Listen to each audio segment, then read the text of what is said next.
Hi, everybody. Welcome to Mike's Garage. I don't know. I've been following the Ukraine war, and it just keeps getting more and more like we're heading in the wrong direction with this. We're going to get sucked in. And I don't want that to happen. I'm sure most of you veterans out there don't want that to happen either. But you can see how it's getting out of control. Now, the Ukrainian Army started out with about 120,000 soldiers in their military. Currently, they're running around 6 to 800,000 with all the people that they told them you're not allowed to leave the country. Now, don't get me wrong, most of them aren't fighters, they're support people. When you have troops up on the front line, you have to bring them ammo, you have to bring them fresh equipment. The mechanics have to go up and fix the equipment. You have to bring them food and water and medical supplies and everything. So there's a lot of support people.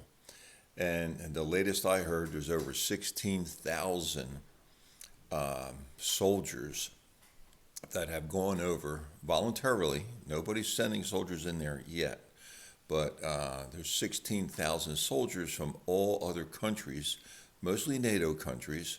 The biggest country that's sending troops in, not you know what, I shouldn't say that because they're not sending the troop in. The volunteers are from Poland, are almost 2,000 of the 16,000. There's other volunteers, retired military, retired support people. I really don't know how many of those are going over there to fight. Most of them are going over there to be support people, delivering the ammo, delivering the fuel, delivering the food, the water to the troops is very, very important. That's one of the roles that I played when I was in Vietnam. You're a support person. So it plays a vital role to keep everything moving in the right direction. Now, I think when the whole thing started, Russia sent in a bunch of older equipment. They weren't prepared to have the logistics to bring the fuel and the supplies that were needed to those troops. They were relatively inexperienced young troops, and they were easily pushed back by the Ukrainians. Okay, the Ukrainian Special Forces, very tough group, and they were able to push them back and keep them out of territory, and they took terribly heavy losses. Okay, but now it's escalating. So Russia has pulled back. They're bringing in their best troops. They're bringing in the newer equipment because pretty much we destroyed all their old antiquated equipment. A lot of the missiles and things that were first using over there were from the 1980s and 1990s. They've become more sophisticated. They're bringing in the new equipment, and other countries are doing the same. United States is sending over their best and newest artillery, their best and newest tanks, their weapon systems, their radar systems, their guided missile systems, and the intelligence that you get from satellites, from drones, and everything far exceeds anybody's previous experience in a war. So really, this is a proxy war. Everybody's trying to see how their new equipment works. They tested it. They think it's effective, but now in a real combat situation, it's really there's heavy losses on both sides over there. So I just hope we don't get sucked in. United States has already sent more troops to Europe to be staged. Other countries are calling up reserves to have them staged in case things get out of hand. So my heart goes out to the veterans. It's 4th of July weekend. Happy 4th of July to all the veterans out there.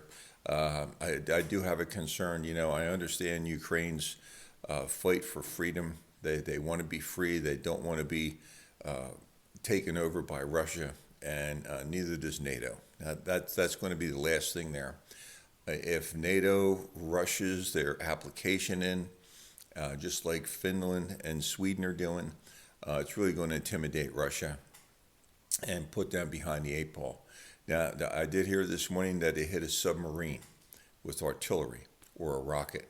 The submarines, like that flagship that they sank earlier, may have nuclear-tipped weapons on it. So now you got nuclear missiles, nuclear bombs, if you will, at the bottom of the Black Sea. They have to come out of there. You can't let them sit down there. They're going to rot, and they're going to just contaminate the whole area. So it's really going to be a big problem.